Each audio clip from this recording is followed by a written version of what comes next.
Now, the much-anticipated report into governance failures at the Public Investment Corporation has finally been released. The report is scathing on the conduct, of former CEO Dan Makila. And President Ramaphosa apparently wants the National Prosecuting Authority now to get involved.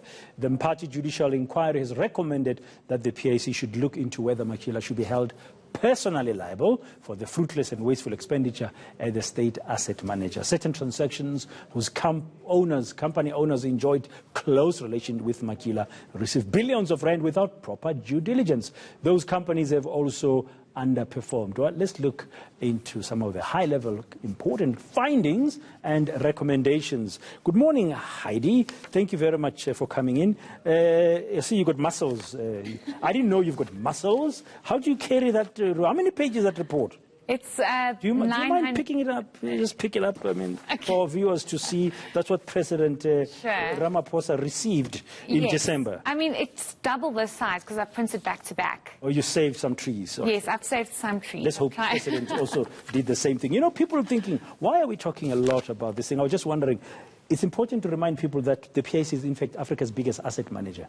Most definitely. It's massive. And I think the reason why it's so important to dig deep into this report is because it's government employees' pension funds that we are looking at here. The PIC invests on behalf of government employees' pension funds. And in order for there to be great return on investment, the PIC needs to make proper and sound investments. 2 trillion rand in state assets that they're managing. That's a lot. Exactly. And this is why it's so imperative for this commission to have found, have written this report and for the commission to have been established in the first place. So it's important, governance-wise, it's important to know what the PIC is doing, how it's being managed, how it makes its decisions. What are the key findings of the Party Commission of Inquiry? Okay, so before I get into some of the findings against Dr. Makila, who was the CEO at the time, some of the key findings speak specifically to how there was substantial impropriety. So meaning that there was wrongdoing, people were making certain investment decisions to benefit themselves and not the PIC or government employees' pension funds. There was poor and ineffective governance, which speaks to the issue of the fact that certain decisions, when certain investments were made, there was oversight in... There was no oversight then by the board. Yes, there was inadequate oversight. That's one of the findings. And another big thing is the fact that there was confusion regarding the role of the function of the board. And this speaks to the fact that the board had resigned, the whole board had resigned early last year, which included the chairperson at the time, which was the Deputy Finance Minister, Mondli Gungubeli, and this was because they were heavily implicated. Staff at the PIC had indicated that they were getting involved with certain investment decisions and that they were very close with the CEO at the time. Another finding is that the board was used as a rubber stamp for decisions driven by Makila. So these are some of the key findings in terms of the overall environment at the PIC, the overall decisions around investments. I don't mean to put you on the spot. I remember there was this big weeks hearing about the IO technology thing, and then there was something about Dr. Iqbal Survey's company. All these things were being discussed during the inquiry. Has this inquiry made findings on some of those things, including some investment in Steinhoff? Most definitely, and this is why the report is so long, because they actually go into specifics, into every detail of all the transactions that were questioned throughout the Commission of Inquiry. I haven't been able to go into depths into the AO deal, but they do speak about how there was wrongdoing there, how the fact that the fault lies in Dan Makila and in the PIC executives, how they did not follow proper due diligence, and importantly about AO Technology, they speak about how that deal with AO Technology, remember it was AO Technology, it was Sagamata, it was Sekunjalo Group, as well as independent media, specifically linked to Iqbal Survey. They speak about how those deals were pushed through because of the relationship that existed between Makila and due diligence issues, governance issues coming through. Yes. Well, what else do you want to highlight, Heidi? So most importantly, maybe if we can just put it up on screen, the findings against Dr. Dan Makila, and I think it's important that we emphasize this because he was the center of it all. He specifically was the CEO when all of these transactions took place. Some of the findings against him speak to evasiveness. He was not honest. He was economical with his truth. He was That means he was lying. Yes. I like English, how we use English and we are politically correct. That means he was not telling the truth. It means he was lying. And I wonder why the Commission used that term. But anyway, he was not disclosing certain information. The outcomes of his decisions were extremely questionable. The fact that there was concentrated power with the CEO being Dan Machila and the CFO being Matsepo More. When Machila left, Matsepo More became the acting CEO and CFO.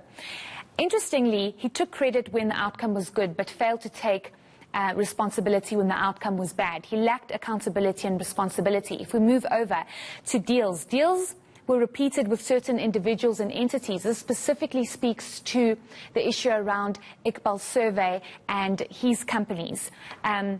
He's breached his fiduciary duties as a CEO. He failed to keep minutes of meetings. He would go to meetings with specific individuals and he would fail to do so. He would do so without hosting the meetings at PIC. As a CEO, you cannot be meeting people to speak about investments without having this at the PIC or including someone else from the PIC to be present. What's interesting is the political pressure that speaks to how he directly solicited donations for COSATU and the ANC, for individuals whose companies the PIC invested in. This speaks to how he highlighted the fact that he had immense pressure from political parties, immense pressure from political individuals. And the PIC points out you had all this pressure, but still you went and got donations for these political parties and these political individuals. So you're contradicting yourself. So what recommendations are being made by the Commission of Inquiry in relation to the former CEO, Dan Machila? I mean, this is a scathing report. Most definitely, and it's so detailed, so it's very important for us to just focus on the important parts. But basically, the recommendations are that he needs to be investigated because he has violated the Financial Advisory and Intermediary Services Act. He needs to be personally held liable for the certain investments that have taken place where the PIC has lost billions. He also needs to be perhaps reported to the Independent Regulatory Board of Auditors, IRBA, that we normally call it, to be investigated around the AO pre-listing statement. Remember the AO transaction, the share price was inflated. PIC bought way too many shares than it should have. The share price was pushed up to 43 Rand per share when it was only worth, I think, 15 Rand I hope there was no insider trading there. Well, it appears as though there was. So these are some of the recommendations. It's also been taken to the NPA. It's going to be interesting to see what comes out of this. Now, from how I understand commissions of inquiry work, Heidi, you can correct me. They do the investigation, they do this big report, they hand it over to the principal. In this case, it's the President of the Republic. He gets it, he reads it, he studies and then he has to act on it. Have we heard from the President yet what is he going to do now? Because these are very strong recommendations against the former CEO. I'm sure there are other recommendations against the broader issues of governance that have been found wanting or lacking in the PIC at that time. Most definitely. The presidency has come out to say that the president has studied the report and he will be acting. He studied the recommendations. And it's interesting that you raise the point of the president gets the report and what happens afterwards. When we saw the SARS inquiry, it takes a bit of time before these recommendations are implemented because the rot is deep and the issues are very deep. So they are going to have to go and start from the beginning and look at all these recommendations and then perhaps start implementing change. There's a lot of studying still to happen before the action comes, but we're hoping for action because that action is going to send a very strong message to the lack of governance and how people mismanage public assets. It's very, very important. Thank you very much, Heidi Giokos.